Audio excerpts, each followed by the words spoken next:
구약 다니엘서 마지막 12장 말씀입니다. 다니엘서 12장 1절부터 4절까지의 말씀 우리 한 절씩 나눠서 읽겠습니다. 하나님의 말씀입니다. 그때 내 민족을 호위하는 큰 군주 미가엘이 일어날 것이요 또 환란이 있으리니 이는 개국 이래로 그때까지 없던 환란일 것이며 그때 네 백성 중에 책에 기록된 모든 자가 구원을 받을 것이라. 땅의 티끌 가운데에서 자는 자 중에서 많은 사람이 깨어나 영생을 받는 자도 있겠고 수치를 당하여 영원히 부끄러움을 당할 자도 있을 것이며 지혜 있는 자는 궁창의 빛과 같이 빛날 것이요 많은 사람을 옳은 대로 돌아오게 한 자는 별과 같이 영원토록 빛나리라. 다니엘아, 마지막 때까지 이 말을 간수하고 이 글을 봉함하라. 많은 사람이 빨리 왕래하며 지식이 더하리라. 아멘. 이는 우리에게 주시는 하나님의 말씀입니다. 주님 감사합니다. 본문을 중심으로 영생을 받는 자도 있겠고 영생을 받는 자도 있겠고 라는 제목으로 하나님 말씀 함께 나누겠습니다. 이제 드디어 다니엘서 마지막 12장에 왔습니다. 다니엘서 이 12장 말씀은요, 다니엘이 하나님으로부터 받은 마지막 묵시 계시의 말씀인데 특별히 다니엘서 12장이 우리에게 전해주는 것은 바로 종말에 관한 내용입니다. 여기 종말에 관한 내용 이렇게 보니까 사람이 빨리 왕래하며 지식이 더하리라. 정말 우리가 살고 있는 세상이 그렇지 않습니까? 교통도 좋아졌고 또 AI 통해서 얼마나 많은 지식, 그러니까 사람들이 일일이 한동안 오랫동안 이렇게 해왔던 모든 것들이 한꺼번에 이렇게 다 지식이 축적되고, 그런데 여러분 그것이 바로 마지막 때의 모습이고 마지막 때의 현상이다 것을 말씀하고 있습니다.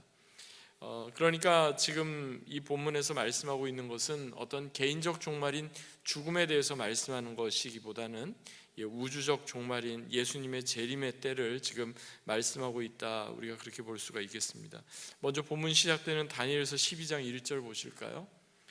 오늘 본문은 이렇게 시작합니다. 그때에 내 민족을 호위하는 큰 군주 미가엘이 일어날 것이요 또 환란이 있으리니 이는 개국 이래로 그때까지 없던 환란일 것이며 그때에 내 백성 중에 책에 기록된 모든 자가 구원을 받을 것이라. 여기 반복적으로 나오는 말이 있죠. 히브리 말로는 바에트 하히 해가지고 그때라는 말입니다. 그때 계속해서 이렇게 나오는데 여기엔 말하는 그때는 뭡니까? 본문 앞에 나오는 다니엘 11장 40절에 보면 마지막 때, at the end of time 이렇게 지금 이야기하는데 바로 이 마지막 때를 이야기하는 거죠. 마가복음 13장 19절과 20절에서도 예수님께서는 마지막 때 환란의 날을 이렇게 말씀하셨습니다. 그 날이 환란의 날이 되겠습니다. 하나님의 창조하신 때로부터 지금까지 이런 환란이 없었고 후에도 없으리라. 만일 주께서 그 날들을 감하지 아니하셨더라면 모든 육체가 구원을 얻지 못할 것이거늘 자기가 택하신 자들을 위하여 그 날들을 감하셨느니라. 한마디로 말해서 지금 말하는 이 그때는 환란의 때입니다. 예수님께서 경고하신 마지막 때입니다. 어떻게 보면 구약 성경에서 거의 유일하게 이 마지막 때, 종말의 때에 대해서 지금 말씀하고 있는 본문이 오늘 본문인데요. 오늘 본문 이 마지막 때는 크게 두 가지로 구분됩니다. 믿지 않는 사람들에게 있어서 이 때는 두렵고 정말 심판의 그 때고요. 믿는 사람들에게 있어서 이 때는 모든 고난과 어려움이 다 이제 그치는 구원의 때, 이렇게 우리가 구분 지을 수 있겠습니다. 어떤 신학자가 이렇게 설명을 했더라고요. 어떤 사람에게 있어서 종말의 때는 자신의 구원이 완성되는 기쁨과 감격의 때가 되겠지만 또 어떤 사람에게 있어서 종말의 때는 하나님 앞에서 그동안 자신이 지은 모든 죄에 대한 형벌과 심판의 때가 될 것입니다.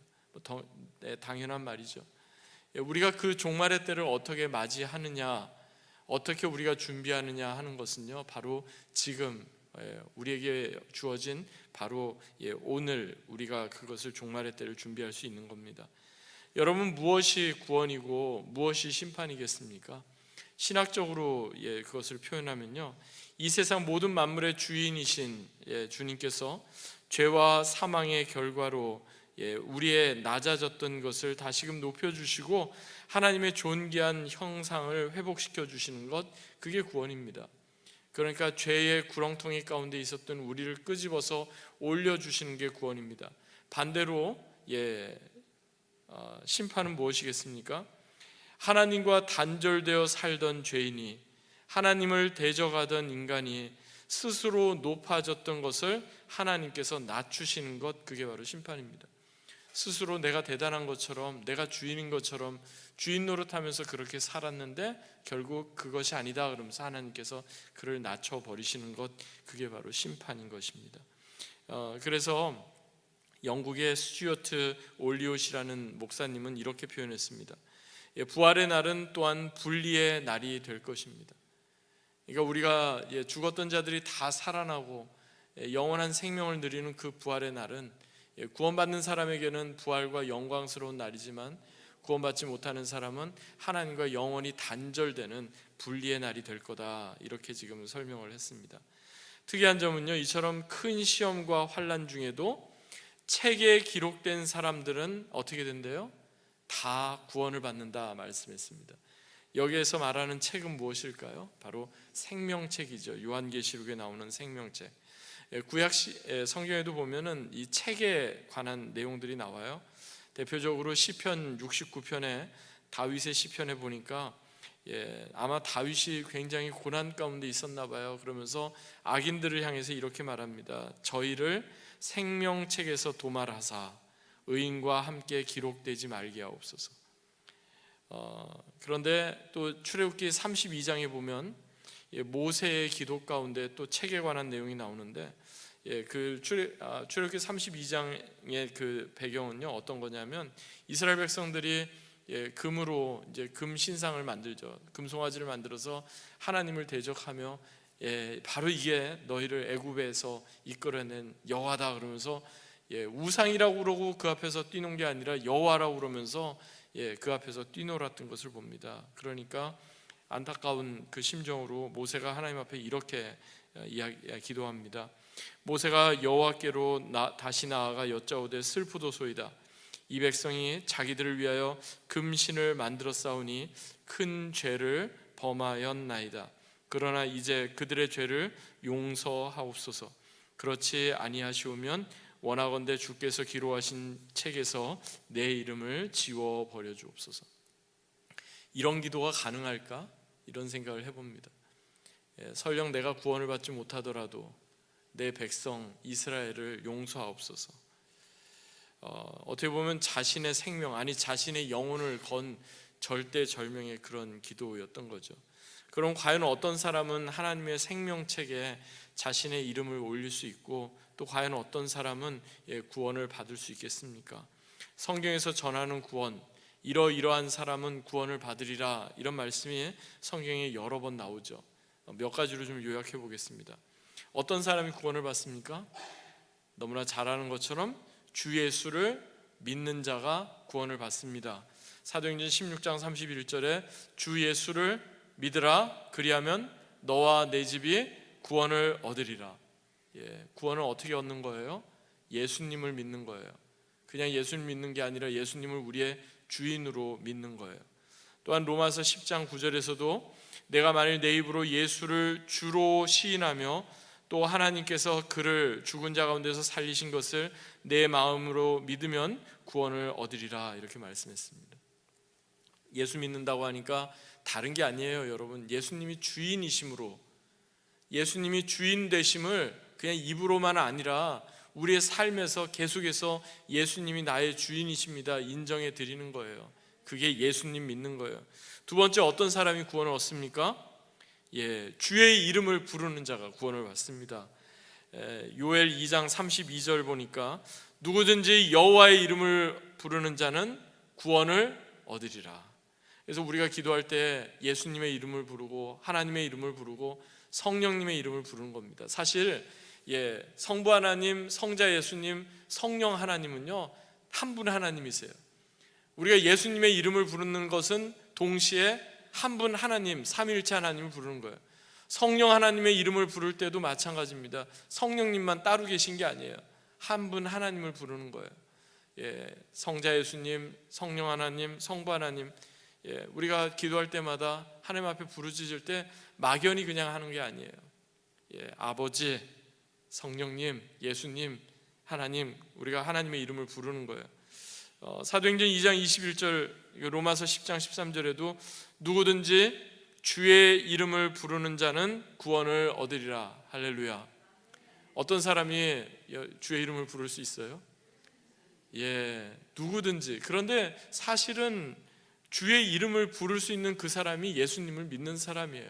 예수님을 제대로 믿는 사람이 주의 이름을 부를 수 있는 거죠.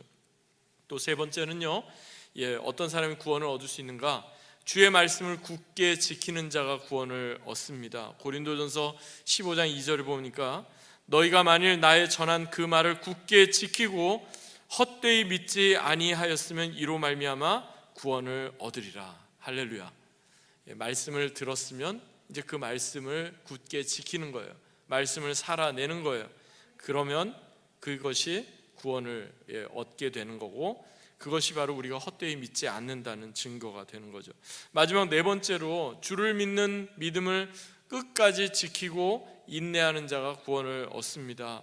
마태복음 10장 22절에 또 너희가 내 이름을 인하여 모든 사람에게 미움을 받을 것이나 나중까지 견디는 자는 구원을 얻으리라. 할렐루야. 그리고 마태복음 24장 13절에 그러나 끝까지 견디는 자는 구원을 얻으리라. 우리가 믿음을 지키고 예수님을 믿는 그것은 어떤 단거리 경기가 아니라 마라톤과 같습니다. 믿음은 지켜 나가는 거예요. 끝까지 인내하는 거예요. 구원의 완성이 이루어질 때까지 우리는 우리의 믿음의 주요 온전케 하시는 이인 예수님 바라보고 지속적으로 우리는 주님과 동행하며 살아가는 것입니다. 참고로 이처럼 믿음을 끝까지 지키고 인내하는 자를 요한계시록 15장 2절에서는 이기고 벗어난 자들이다 이렇게 또 표현을 했습니다. 그러므로 오늘 본문에서 장차 마지막 종말의 때를 말씀하고 있는 다니엘, 분명 큰 환난, 큰 시험이 있대요. 그 이전에 겪어보지 못한 굉장히 큰 환난과 시험이 있지만 동시에 하나님께서는 어떻대요? 생명책에 기록된 하나님의 백성들, 구원받을 하나님의 백성들을 단 한 사람도 예외 없이 반드시 구원해 주실 거다, 우리에게 그렇게 약속하셨습니다. 누가 구원받고 누가 영생을 얻을 사람인지, 누가 하나님 앞에서 정말 책망받고 심판을 받을 사람인지 우리는 당장에 알 수가 없습니다. 마치 알곡과 가라지가 추수 때까지 함께 있는 것처럼, 마치 양과 염소가 무리 안에서 뒤섞여 있는 것처럼, 어떻게 보면 우리는 알곡과 가라지, 양과 염소가 뒤섞여 있는 그러한 삶을 우리가 살아가는 겁니다. 오늘 본문 2절 보실까요? 우리 같이 한번 읽어보겠습니다. 함께 읽습니다. 시작. 땅의 티끌 가운데에서 자는 자 중에서 많은 사람이 깨어나 영생을 받는 자도 있겠고 수치를 당하여 영원히 부끄러움을 당할 자도 있을 것이며, 모든 사람 다 구원받는다고 말하지 않습니다. 영생을 받는 자도 있겠고 수치를 당하여 부끄러움을 당할 자도 분명히 있다, 이렇게 말씀했습니다. 이렇게 말씀한 이유가 무엇일까요?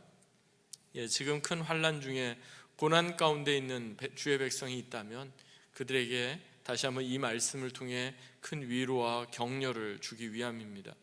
동시에 나는 지금 구원받았다, 나는 하나님의 자녀 되었다 라고 스스로 자처하면서도 하나님과 무관하게 사는 자가 있다면 이것이 그 사람에게 있어서 경고의 말씀으로 들려지기 위함입니다. 예수님께서도 요한복음 5장 29절에서 선한 일을 행한 자는 생명의 부활로, 악한 일을 행한 자는 심판의 부활로 나올 거다 말씀했습니다. 여러분, 부활에는 두 종류의 부활이 있는 거 아세요? 믿지 않는 사람들도 부활해요. 어떻게 부활해요? 심판의 부활로 부활하는 겁니다.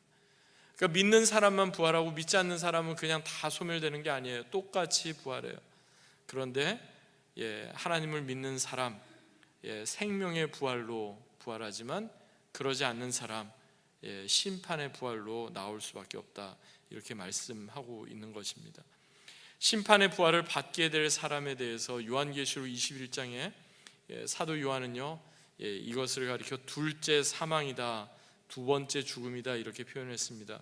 요한계시록 21장 8절에 보니까요, 그러나 두려워하는 자들과 믿지 아니하는 자들과 흉악한 자들과 살인자들과 음행하는 자들과 점술가들과 우상 숭배자들과 거짓말하는 모든 자들은 불과 유황으로 타는 못에 던져지리니 이는 둘째 사망이라.